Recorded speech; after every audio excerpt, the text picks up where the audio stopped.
أورد رحمه الله تعالى حديث أبي هريرة رضي الله عنه أن رسول الله صلى الله عليه وسلم قال: أتدرون ما المفلس؟ قالوا: المفلس فينا من لا درهم له ولا متاع.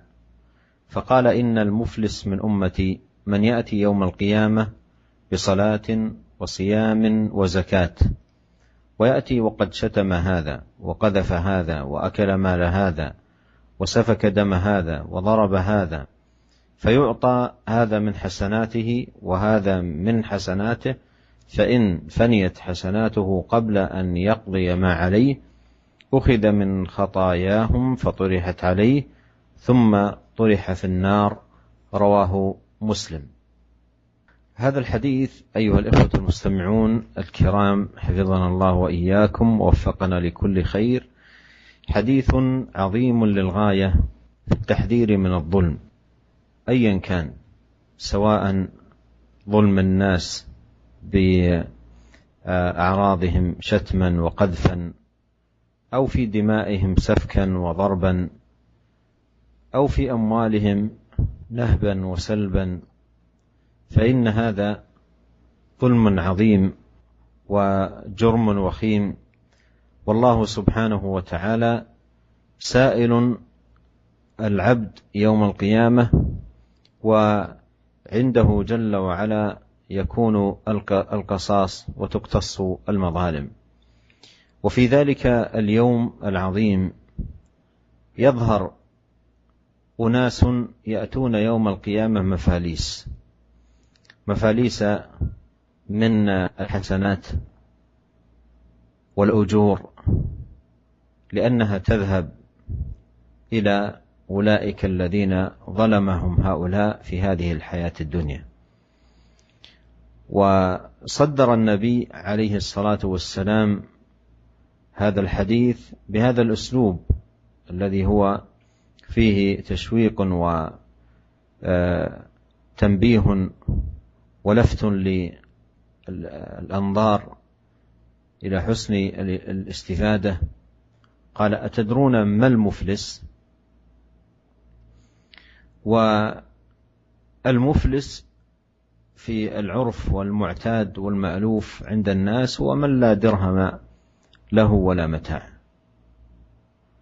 فبين عليه الصلاة والسلام الإفلاس الحقيقي هو الإفلاس من الخيرات والحسنات والأجور.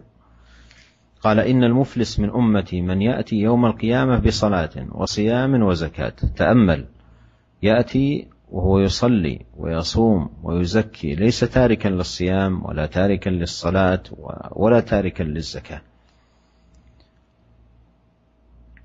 لكنه يأتي وقد شتم هذا وقذف هذا وأكل مال هذا وسفك دم هذا وضرب هذا. هذه أنواع 5 من التعديات ذكرت في هذا الحديث: الشتم وهو السباب واللعن ونحو ذلك، والقذف وهو رمي المحصنات أو المحصنين العفيفين والعفيفات، رميهم بالفاحشة والزنا. والثالث أكل أموال الناس بالباطل. والرابع سفك الدماء بإراقتها وإزهاق الأرواح. والخامس الضرب. وهذه لأبرز أنواع ما يقع من الظلم، وإلا ليس الأمر محصورا في هذه ال5 المذكورة في الحديث، أو أن ما سواها من الظلم راجع إليها في الجملة. قال: فيعطى هذا من حسناته وهذا من حسناته. الإشارة هنا إلى من ظلمهم بسفك دم أو أخذ مال أو ضرب أو شتم أو قذف أو نحو ذلك، فإن فنيت حسناته قبل أن يقضي ما عليه، أي لم يبق له حسنة الصلاة وحسنة الصيام وحسنة الزكاة، إذا فنيت هذه الحسنات ولم يبق له حسنة لا يقف الأمر عند هذا الحد، بل يؤخذ من خطاياهم، من ذنوبهم، من آثامهم، من أوزارهم، فتطرح عليه ثم طرح في النار. فهذا إفلاس عظيم جدا، ويوم القيامة يتبين الإفلاس الحقيقي. وهؤلاء المفلسون هم أناس يأتون يوم القيامة بصلاة وصيام وزكاة، ثم يفلسون مع كونهم من أهل الصلاة والصيام والزكاة. فكيف أيها الإخوة الكرام بمن لا يصلي أو يتهاون في الصلاة ويتهاون في الصيام ويتهاون في فرائض الإسلام؟ فلا شك أن الأمر أعظم وأشد وأفظع وأكبر. ثم أيضا أنبه هنا إلى أولئك الأقوام الذين يتجرؤون على مقام الصحابة الكرام سبا لهم وطعنا فيهم ونيلا منهم.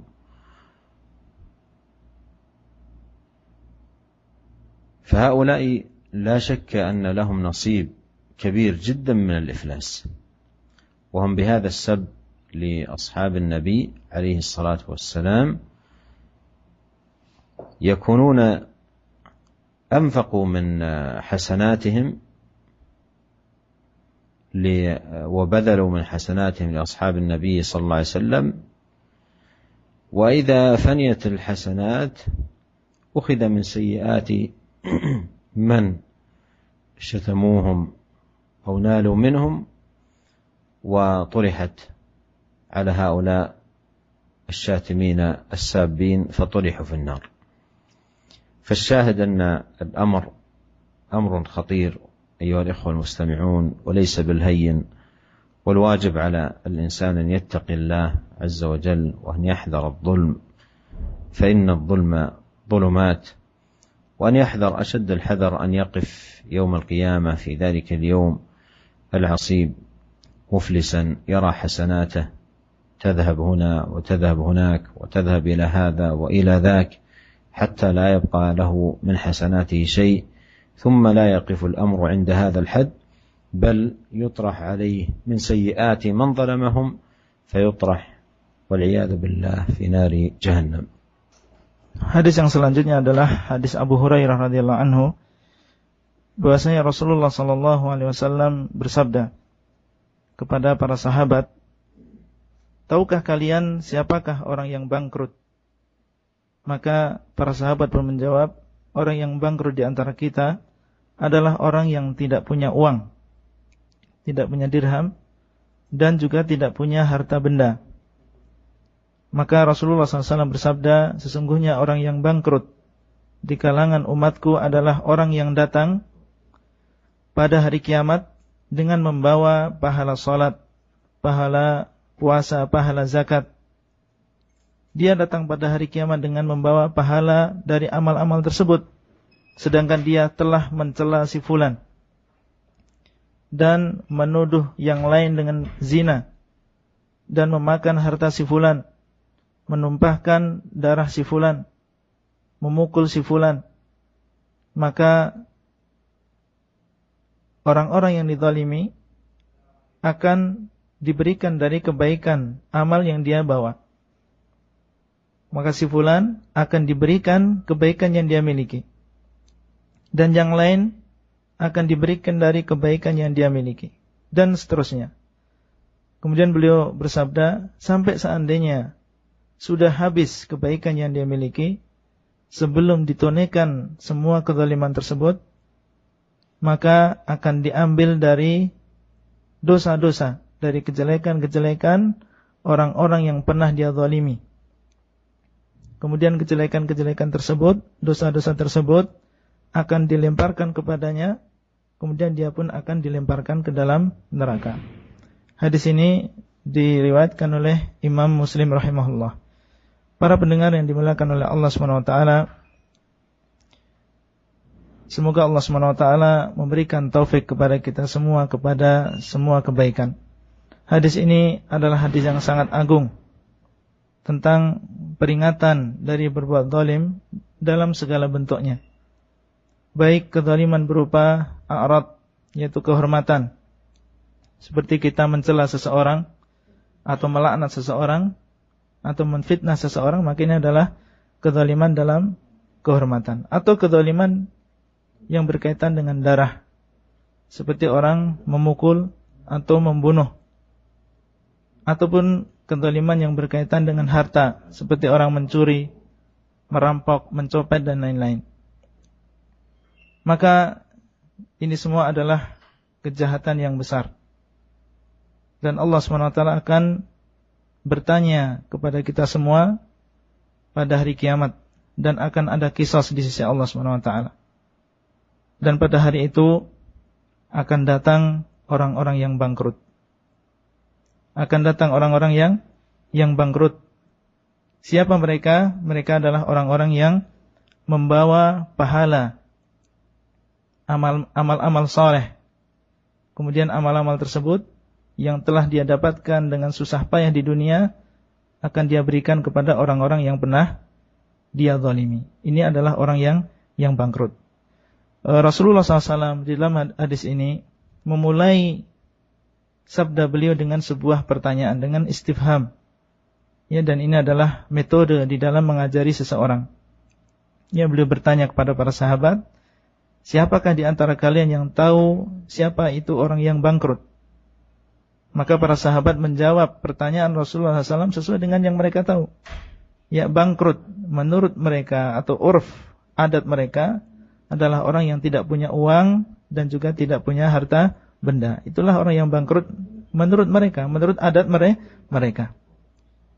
Kemudian Rasulullah SAW menjelaskan tentang orang yang bangkrut yang hakiki, yang sebenarnya itu siapa. Beliau mengatakan orang yang bangkrut di kalangan umatku adalah orang yang datang pada hari kiamat membawa pahala salat, membawa pahala siyam, pahala puasa, membawa pahala zakat. Datang pada hari kiamat membawa pahala yang banyak dari amal-amal soleh tersebut. Ya. Tapi apa? Tetapi dia di dunia tidak lepas dari zalim. Dia mencela si fulan, kemudian menuduh yang lain dengan perbuatan zina. Ya, dan juga memakan harta yang lain, menumpahkan darah orang lain, memukul seseorang. Ya. Jadi dia ini bukan orang yang meninggalkan salat, bukan. Bukan orang yang meninggalkan puasa, bukan. Bahkan dia adalah orang yang salat, berpuasa, yang menunaikan zakat. Akan tetapi lisannya, ya, tubuhnya, anggota badannya tidak selamat dari berbuat zalim kepada orang lain. Ya, di sini Rasulullah SAW menyebutkan 5 kezaliman. Yang pertama adalah berkaitan dengan a'rad, yaitu mencela orang lain. Ya, termasuk di dalamnya adalah melaknat orang lain, yang pertama. Kemudian yang kedua adalah al-qadhf, ya, menuduh orang lain berbuat zina. Entah itu yang dituduh seorang laki-laki maupun wanita, tanpa adanya bayinah, tanpa ada keterangan yang jelas. Kemudian yang ketiga adalah memakan harta orang lain tanpa hak. Yang keempat adalah menumpahkan harta, menumpahkan darah. Kemudian yang kelima adalah memukul orang atau memukul orang lain. Di sini belum menyebutkan 5. Ya. Dan tentunya kezaliman bukan mahsur, ya, bukan terbatas dengan 5 perkara ini. Dan ada yang mengatakan bahasanya jenis-jenis kezaliman yang lain ini kembalinya kepada 5 perkara ini secara global. Ya. Kemudian beliau mengatakan, ya, jadi pahala-pahala yang dia miliki tadi akan dibagikan kepada orang-orang yang pernah dia zalimi. Kalau misalnya sudah habis kebaikannya, sudah habis ganjarannya, pahala yang dia miliki, ternyata apa? Ternyata kezalimannya masih banyak. Apakah akan berhenti di situ? Ternyata tidak berhenti di situ. Kejelekan-kejelekan, dosa-dosa yang dimiliki oleh orang-orang yang pernah dia zalimi, ini akan diberikan kepadanya. Ya, akan ditimpakan kepadanya. Ya. Sehingga apa? Sehingga dengan kejelekan-kejelekan ini maka dia akan terlempar ke dalam neraka. Ya, maka ini adalah sebuah kebangkrutan yang sangat besar. Ya, di mana seseorang pada hari itu butuh dengan kebaikan, sementara dia justru membagi-bagi kebaikan tersebut kepada orang lain. Ini adalah keadaan orang yang pernah sholat, orang yang menjaga sholatnya, puasanya, zakatnya di dunia. Maka bagaimana dengan orang yang di dunianya tidak sholat? Atau bahkan dia menyepelekan masalah sholatnya, bolong-bolong puasanya, bolong-bolong sholatnya. Maka bagaimana dengan orang seperti ini? Orang yang sholat saja, orang yang puasa, demikian keadaannya. Bagaimana orang yang datang pada hari kiamat hanya membawa pahala yang sedikit dan kedzalimannya lebih banyak. Tentunya perkaranya lebih asyad. Dan di sini saya mengingatkan tentang sebuah perkara, yaitu keadaan orang-orang yang mencela para sahabat Rasulullah SAW, di mana mereka melaknat dan tidak lepas lisannya dari kedzaliman terhadap para sahabat dengan mencela mereka, melaknat mereka. Mereka tentunya masuk di dalam hadis ini, dan mereka adalah termasuk orang-orang yang bangkrut. Dan merekalah yang telah menginfakkan hasanat mereka, kebaikan-kebaikan mereka kepada para sahabat Rasulullah SAW. Apabila mereka tidak memiliki kebaikan, tidak memiliki hasanat, ya, maka kejelekan atau dosa-dosa orang yang pernah mereka cela akan ditimbakan kepada mereka. Syahid dari hadis ini bahasanya kezaliman ini adalah perkara yang sangat berbahaya, ayyuhal ikhwah.